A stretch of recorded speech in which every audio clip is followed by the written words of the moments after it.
The United Arab Emirates has scrapped its plan. ቤተ መንግስት ውስጣዊ ልዩነት ወጥቶ ወደ ይፋዊ ወታደራዊ ጥጫ ተሸጋግሯል። في هذه الزيارة الإحساس يكون مختلف. ጀመረው የእርስ በርስ ጦርነት በሁለቱ ሀገራት መካከል ያለውን እምነት የሚሸረሸር ሌላኛው ምዕራፍ ነው። كانت وصلنا فيها مركز الحكومة. አቡ ዳቢ ከቴህራን ጋር ሁሉን አቀፍ የትብብር ስምምነት መፈረሟ በሪያድ ዘንድ የመጀመሪያውን ጥርጣሬ ፈጥሯል። ጅንዲ الحصن الأمين የቀጠናውን ጂኦፖለቲካዊ መልክ ሙሉ በሙሉ እየቀየረው ይገኛል። ለበርካታ አስርታት ሳውዲ አረቢያና የተባበሩት አረብ ኤሚሬትስ በመካከለኛው ምስራቅና በአፍሪካ ቀንድ ፖለቲካ ውስጥ እንደማይነጣጠሉ መንታ ምሰሶዎች ይታዩ ነበር። ይሁን እንጂ በዚህ ዓመት መጀመሪያ ላይ በሁለቱ ኃያላን መካከል ያለው ግንኙነት ከቤተ መንግስት ውስጣዊ ልዩነት ወጥቶ ወደ ይፋዊ ወታደራዊና ዲፕሎማሲያዊ ፍጥጫ ተሸጋግሯል። ይህ በየመን በሱዳንና በቀይ ባህር ዳርቻዎች የሚታየው ሽኩቻ ከቀላል የንግድ ፉክክር ባለፈ የቀጠናውን ጂኦፖለቲካዊ መልክ ሙሉ በሙሉ እየቀየረው ይገኛል። ሳውዲ አረቢያ ራሷን እንደ ነባሩ የአረብ ዓለም መሪና የሉዓላዊነት ጠባቂ አድርጋ ስታቀርብ፣ ኤሚሬትስ በበኩሏ በታጣቂ ኃይሎችና በስትራቴጂካዊ ወደቦች ላይ ያተኮረ አዲስና ጀብደኛ የውጭ ፖሊሲ በመከተል ላይ ትገኛለች። ያ ጅንዲ الحصن الأمين የእነዚህ ሁለት ዝሆኖች ልፊያም የመንን አፍርሶ ሱዳንንም ወደማትወጣው መተላለቅም ከቶ የበቃው አልመሰለም። ሶማሌላንድና ሶማሊያን ሊያጋደል ሞካከረ ነው።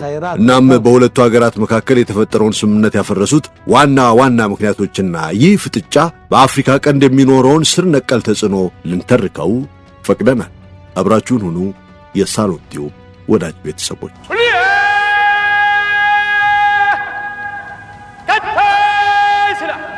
ውድ የሳሎን ቲዩብ ቤተሰቦቻችን በካሬ 88,000 ብር ብቻ ሰመር ሪል ስቴት በከተማዋ እምብርት በማይታመን የዋጋ ቅናሽ ማራኪ ንድፍ ያላቸውን ቤቶች ይዞላችሁ መጥቷል። ለመኖሪያም ለኢንቨስትመንትም እጅግ በሚመቸው በእንግሊዝ ኤምባሲ አካባቢ ቀና ሲሉ አዲሱን ቤተ መንግስት ወደ ታች ደግሞ የከተማችንን ውበት የሚያዩበት ልዩ ስፍራ ከባለ 2 እስከ ባለ 4 መኝታ ቤቶች በ10 በመቶ ቅድመ ክፍያ ብቻ የቤት ባለቤት ይሁኑ።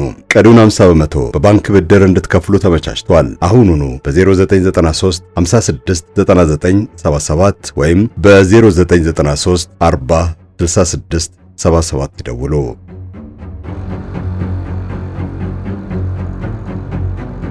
ሳውዲ አረቢያ ለኤሚሬትስ መመስረት ከፍተኛ የፖለቲካና የገንዘብ ድጋፍ ያደረገችን ብቻ ሳትሆን የዱባይን የኢኮኖሚ እድገትም እንደ አረብ ሀገራት ስኬት በኩራት ትመለከተው የነበረች ሁነኛ ወዳጅ ሀገር ነበረች።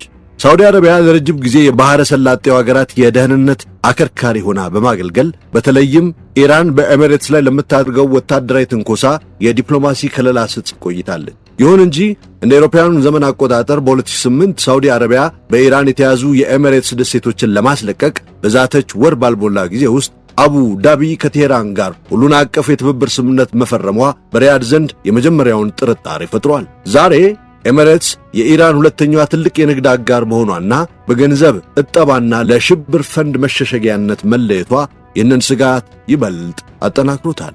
ከ10 ዓመታት በፊት በየመን የተጀመረው የእርስ በርስ ጦርነት በሁለቱ ሀገራት መካከል ያለውን እምነት የሚሸረሸር ሌላኛው ምዕራፍ ሆኗል። መጀመሪያ ላይ ኤሚሬትስ የየመንን ሕጋዊ መንግሥት ለመመለስ ከሳውዲ ጋር የተሰለፈች ቢመስልም በተግባር ግን የየመንን ጦር ለሁለት በመክፈል የደቡብ ተገንጣይ ኃይሎችን ማጠናከርና ስልታዊ የወደብ አካባቢዎችን መቆጣጠር ዋነኛ ዓላማዋ መሆኑም ታይቷል። በሌላ በኩል ኤሚሬትስ ከእስራኤል ጋር ግንኙነቷን ማደስና የአብርሃም ስምምነት የተሰኘውን ጽዮናዊውን ሰነድ መፈረሟ ሳውዲን ለመገዳደርና አዳዲስ ቀጠናዊ ጥምረቶችን ለመመስረት መጠቀሟ እንዲሁም በሱዳን የሂሜቲ ጦር ድጋፍ መስጠቷ በሪያድና በአቡዳቢ መካከል ያለውን ልዩነት ወደ ዝምተኛ ጦርነት ቀይሮታል። የሁለቱ የባህረ ሰላጤ ዝሆኖች ግፊያ የመጨረሻው መቋጫ ነጥብ ላይ የደረሰው ባለፈው ሳምንት ኤሚሬትስ በየመኗ ሐድራሞት አዳዲስ ቦታዎችን በኃይል ለመያዝ ባደረገችው ሙከራ ነበር። ሳውዲ አረቢያ ታጣቂዎቹ እንዲወጡ የ72 ሰዓታት ማስጠንቀቂያ ብትሰጥም አቡዳቢ ግን ታጣቂዎቿን ትዕዛዙን እንዳይቀበሉ አድርጋለች። ሪያድ ለዚህ በሰጠችው ፈጣንና ወሳኝ ወታደራዊ ምላሽ በሙካላ ወደብ ላይ የነበሩ አዳዲስ የኤሚሬትስ ታንኮችንና መሳሪያዎችን በመምታት በ10 ዓመት ውስጥ የተገነባውን የአቡ ዳቢን የየመን ፕሮጀክት በ5 ቀናት ውስጥ እንዲፈርስ አድርገዋለች። ምንም እንኳን እስካሁን ይፋዊ ዲፕሎማሲያዊ ግንኙነት ባይቋረጥም ሳውዲ አረቢያ ለኤሚሬትስ ስትሰጥ የነበረውን የዲፕሎማሲ ከለላ ማንሳቷ አቡዳቢን ለዓለም አቀፍ ትችት አጋልጧታል። ይህ ክስተት ሳውዲ አረቢያ በቀጠናው የሚንቀሳቀሱ ታጣቂዎችንና ጀብደኛ ፖሊሲዎችን ለመግታት ያላትን ቁርጠኝነት የሚያሳይ ሲሆን ተንታኞችም የሪያድን ቀጣይ እርምጃዎች በጥንቃቄ እየተጠባበቁት ነው። هاي كانت أو نصنع فيها مركز الحكومة ከሳውዲ አረቢያ የጂኦፖለቲካ ስሌት አንጻር በዱባይ የሚደገፉት የደቡብ ተገንጣይ ኃይሎች በየመን ያደረጉት ጥቃት ቢሳካ ኖሮ የባቢል መንደብ የባህር ሰርጥን ይቆጣጠሩ ነበር። ሪያድ ይህንን ቡድን እንደማይታመን የኤሚሬትስ ተላላኪ ትመለከቷለች። ምክንያቱም ቡድኑ እስራኤል ለደቡብ የመን ነጻነት ድጋፍ እንድትሰጥ በምላሹ የደህንነት ትብብር እንደሚያደርግ በይፋ ቃል ገብቷልና።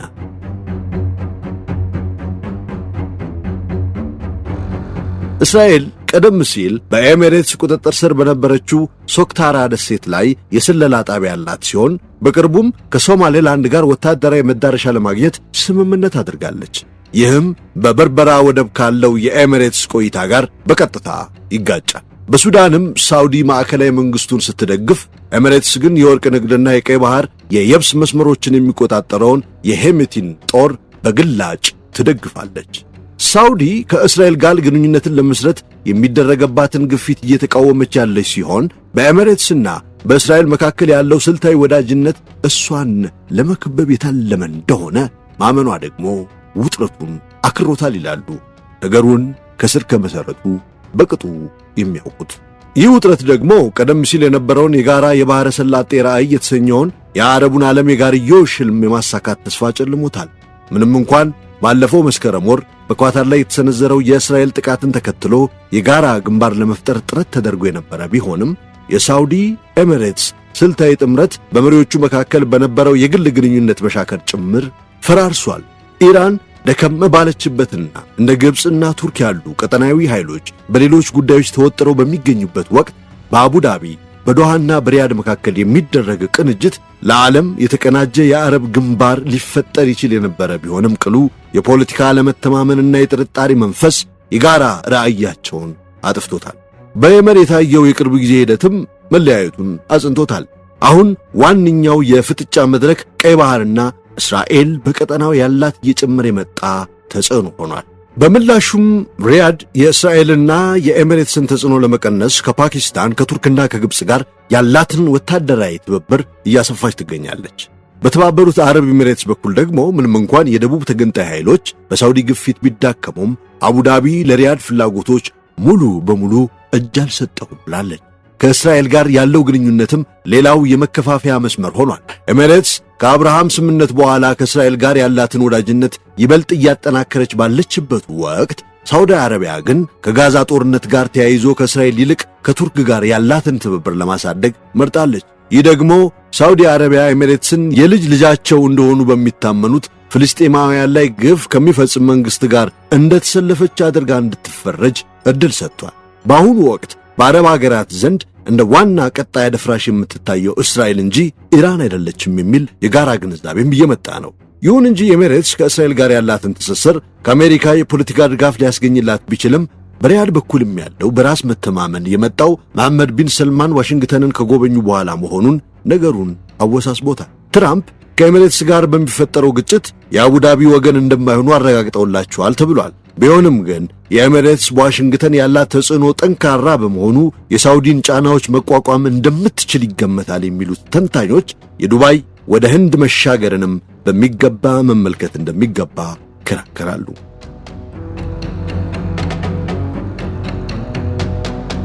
የተባበሩት አረብ ኤሚሬትስና ህንድ ስልታዊ የመከላከያ አጋርነትን ለመመስረት የሚያስችል የመግባቢያ ሰነድ ባለፈው ሰኞ ተፈራርመዋል። ይህም ቀድሞውኑ ጠንካራ በነበረው የሁለቱ አገራት ግንኙነት ላይ ትልቅ እምርታ የታየበት ክስተት ሆኗል ተብሏል።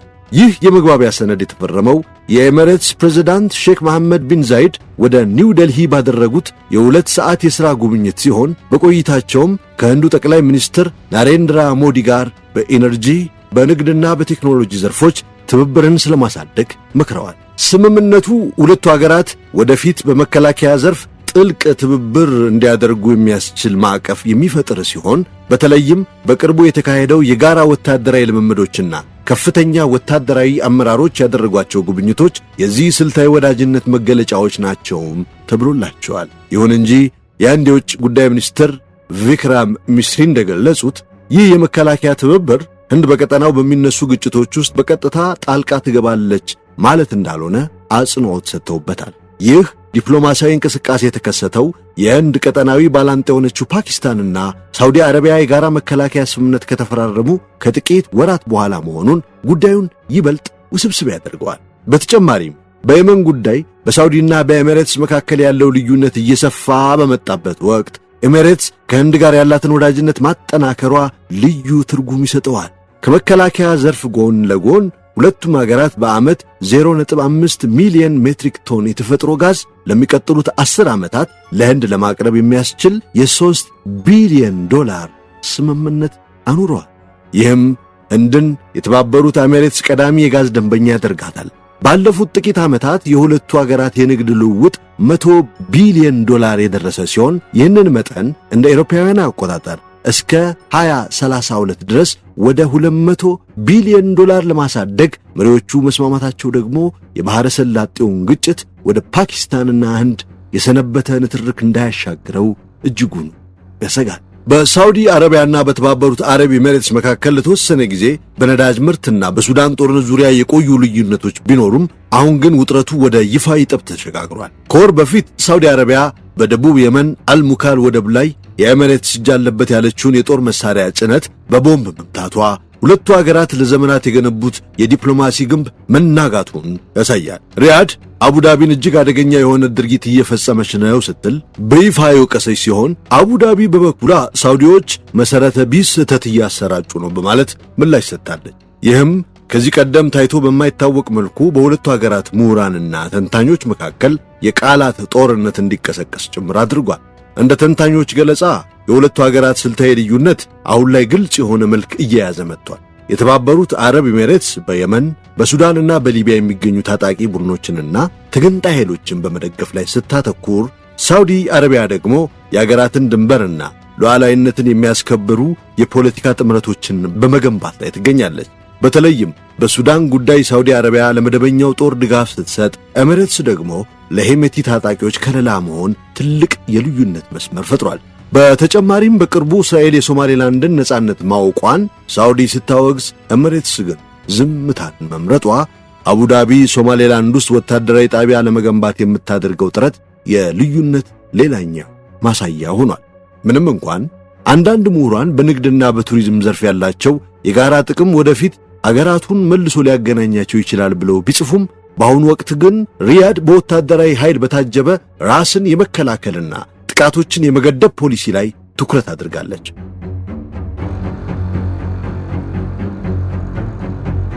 ሳውዲ አረቢያ ባለፉት ዓመታት ከየመን ጣልቃ ገብነት የተማረችው በታጣቂዎች ላይ ብቻ መተማመን እንደማያዋጣ ነው የሚሉ ጸሐፍት አሁን ላይ ዓለም አቀፋዊ ተቀባይነትንና ኢኮኖሚያዊ ተጽዕኖን በመጠቀም ኤሚሬትስ በቀጠናው የምታደርገውን ጀብደኝነት ለመግታት ቆርጣ ተነስታለች ይሏታል። በዚህ መልኩ በዝሆኖቹ ጠብ ውስጥ መከረኛ ሳር የሆነው የአፍሪካ ቀንድ በዚሁ ሳምንት መጨረሻ ዓርብ ዕለት እንኳን በአገራቱ ጸብ መካከል መገኘቱን አንድ ሁነኛ ዘገባ አሳይቷል። በሱዳንና በሊቢያ ለሚንቀሳቀሱና በተባበሩት አረብ ኤሚሬትስ ለሚደገፉ ታጣቂዎች የጦር መሳሪያ በማጓጓዝ የሚጠረጠረው ግዙፉ አንቶኖቭ የጭነት አውሮፕላን ባለፉት ጥቂት ቀናት በአቡዳቢ በእስራኤል በባህሪን ወታደራዊ ካምፖች መካከል ተደጋጋሚ በረራዎችን ማድረጉን ሚድል ኢስት አይ የተሰኘ ስመጥር የመረጃ ተቋም ይፋ አድርጓል። ምንም እንኳን የበረራዎቹ ዓላማ በግልጽ ባይታወቅም ይህ ክስተት እየታየ ያለው በሳውዲ አረቢያና በኤሚሬትስ መካከል በየመንና በአፍሪካ ቀንድ ባለው ስር የሰደደ የኃይል ሽኩቻና በሱዳን ጦርነት አዲስ ውጥረት በነገሰበት ወቅት ነው። በቅርቡ ሳውዲ አረቢያ በየመን በኤሚሬትስ የሚደገፈውን የደቡብ ሽግግር ምክር ቤት ከኤደን ወደብ ለማስወጣት ወታደራዊ እርምጃ መውሰዷና ኤሚሬትስ በሶማሊያ ቦሳሶ ወደብ የነበራትን ቁልፍ ወታደራዊ ካምፕ እንድትለቅ መገደዷ አቡዳቢን ራሷን ወደ መከላከል አዙሯታል። በሌላ በኩል እስራኤል የሶማሌላንድን ነጻነት ማወጇና ኤሚሬትስ በበርበራ ወደብ ላይ ያላትን ቁጥጥር ከኤሚሬትስ ጋር የጠበቀ ወዳጅነት ያላት ኢትዮጵያ የበርበራን ወደብ ለመጠቀም ስትል ተመሳሳይ እርምጃ ልትወስድ ትችላለች የሚል ስጋትም ፈጥሯል። በሱዳን ደግሞ ሳውዲ አረቢያ፣ ግብፅና ቱርክ ለመደበኛው ጦር የአልቡርሃንን ጦር ያላቸውን ድጋፍ ማሳደጋቸው ኤሚሬትስ ለዳጋሉ ታጣቂዎች የምትሰጠው የረጅም ጊዜ ድጋፍ እንደ ምላሽ ተቆጥሯል። የሱዳን የስለላ ምንጮች እንደጠቆሙት ከሆነ የዳጋሎ ታጣቂዎች በቅርቡ የገዟቸው ቢያንስ 6 ተዋጊ ጀቶች ተበታትነው በጭነት አውሮፕላኖች ከኤሚሬትስ ወደ ሊቢያ እየተጓጓዙ ነው። የአውሮፕላኑ ባለቤት የሆነው ማክሲመስ ኤር ደግሞ የአቡዳቢ አቪዬሽን ግሩፕ አካል ሲሆን የኩባንያው ባለቤት ደግሞ የቢን ዛይድ ወንድም የሆኑት የኤሚሬትስ ብሔራዊ ደህንነት አማካሪ ሼክ ታህኑን ቢን ዛይድ አልናህያን የሚመሩት ኢንቨስትመንት ፈንድ ነው። በአፍሪካ ቀንድ ያለው የሳውዲ አረቢያና የተባበሩት አረብ ኤሚሬትስ ፉክክር የቀጠናውን ፖለቲካዊና ደህንነት መዋቅር ሙሉ በሙሉ ከመቀየሩ ባለፈ አገራቱን ለሁለት ለተከፈለ የጎራ ፖለቲካ አጋልጧቸዋል። ይህ የኃይል ሽኩቻ በተለይ በቀይ ባህርና በኤደን ባህረ ሰላጤ ወደቦችን ለመቆጣጠር በሚደረግ ፉክክር የሚገለጽ ሲሆን ኤሚሬትስ እንደ ሶማሌላንድ ያሉ ተገንጣይ ኃይሎችን በመደገፍ ቀይ ባህር ላይ የበላይነትን ለማረጋገጥ ስትጥር፣ ሳውዲ አረቢያ ደግሞ የአገራትን ድንበር ሉዓላዊነትን ማስከበር እንደ ስትራቴጂ በመያዝ የቀጠናውን ነባር መዋቅር ለመጠበቅ እየሰራች ነው።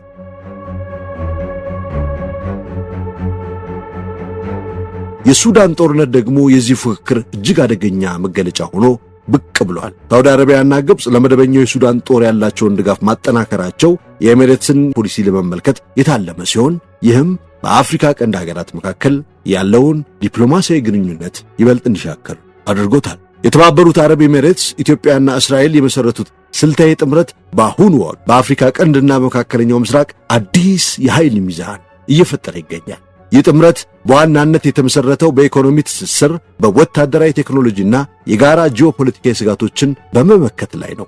ኤሚሬትስ ለኢትዮጵያ የምታደርገው ሰፊ የገንዘብ ድጋፍና የወደብ ኢንቨስትመንት አገሪቱን የአቡዳቢ ዋነኛ ቀጠናዊ አጋር አድርጓታል።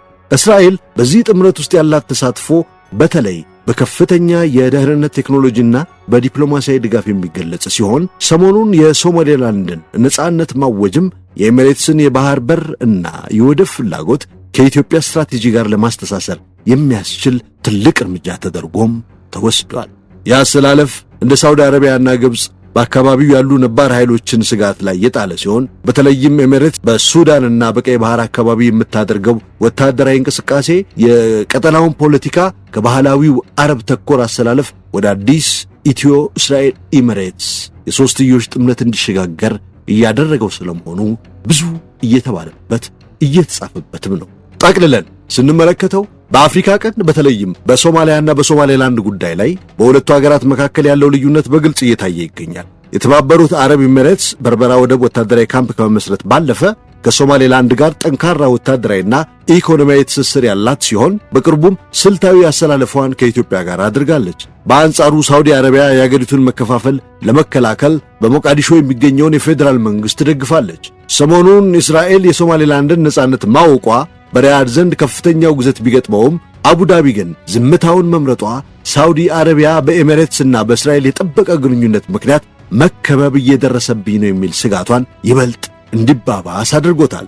እነዚህ የውክልና ፍላጎቶች ወደ ሰፊ ቀጠናዊ አለመረጋጋት ሊያመሩ የሚችሉ በመሆናቸው ሳውዲ አረቢያ የኤሚሬትስን እንቅስቃሴ ለመገደብ ከግብፅ ከቱርክና ከፓኪስታን ጋር የተቀናጀ ስልታዊ እርምጃ እየወሰደች መሆኑም ይነገራል። አሁን እንደምናየው የሪያድ መልእክት ግልጽ ነው። ሳውዲ አረቢያ ራሷን የአረብና የሙስሊም ዓለም መሪ አድርጋ የምትመለከት ሲሆን ሌሎች ሀገራትም ከዚህ መርህ ጋር እንዲሰለፉ ትጠብቃለች። ታዋቂው ሳውዳዊ ተንታኝ አሊ ሻሃቢ እንደገለጸው በባህረ ሰላጤው ሀገራት መካከል በታሪክ የቆየ መዋቅራዊ ያለመመጣጠን ይስተዋላል። ይህም እጅግ ግዙፍ በሆነችው ሳውዲ አረቢያና በሌሎች ጥቃቅን ሀገራት መካከል ያለ ልዩነት። እነዚህ ትናንሽ ሀገራት ከፍተኛ ሀብት ሲያከማቹ በሳውዲ አረቢያ መሪነት በተገነባው ሥርዓት ውስጥ ተጠቃሚ ከመሆን ይልቅ ራሳቸውን ከሳውዲ ጋር እኩል አጋር አድርገው የመመልከት ቅዠት ውስጥ ገብተዋል ሲል ይተቻቸዋል።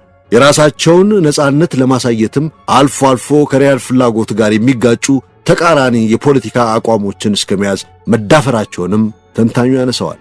ኤሚሬትስ በተለይ ከቅርብ ዓመታት ወዲህ ከቀጠናው የጋራ መግባባት በማፈንገጥ የፍልስጤም መንግሥት ሳይመሠረት ከእስራኤል ጋር ግንኙነት በማድረግና ከድንበሯ ራቅ ባሉ አገራት ጣልቃ በመግባት ራሷን የቻለች ተጽዕኖ ፈጣሪ አገር መሆኗን ለማሳየት መጣሯም ለእርሱ መሰል ተንታኞች ሁነኛ ማሳያ ሆኖም ተቆጥሯል። በአንጻሩ የተባበሩት አረብ ኤሚሬትስ ራሷን የአረብ ዘመናዊነት ተምሳሌትና ሁከት በነገሰበት ቀጠና ውስጥ የሰላም ደሴት አድርጋ ትቆጥራለች ይላል። በስፋት ኦስትሪያን የምታክል አነስተኛ ሀገር ብትሆንም በ54 ዓመታት ውስጥ በአረብ ዓለም ሁለተኛ ግዙፍ ኢኮኖሚ መሆን የቻለች ሲሆን በዋሽንግተንና በአውሮፓም ከፍተኛ ተጽዕኖ ፈጣሪ ሆናለች።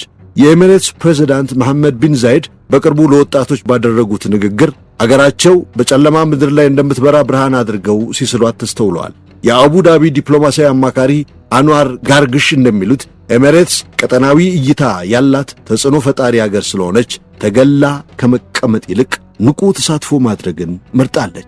ምንም እንኳን በሪያድና በአቡዳቢ መካከል ያለው ልዩነት ታይቶ በማይታወቅ ደረጃ ቢሻክርም ተንታኞች ግን እንደ 2017ቱ የኳታር እገዳ አይነት መጠነ ሰፊ ቀውስ ይፈጥራል ብለው አይገምቱም። ይልቁንም ፍክክሩ በኢኮኖሚ መስክና በዋሽንግተን የዋይት ሃውስ ድጋፍን ለማግኘት በሚደረግ ዲፕሎማሲያዊ ሽኩቻ ላይ ያተኩራል ሲሉ በጎ ያሉትን ግምት ማስቀመጣቸውን ማስታወስ ያሻል።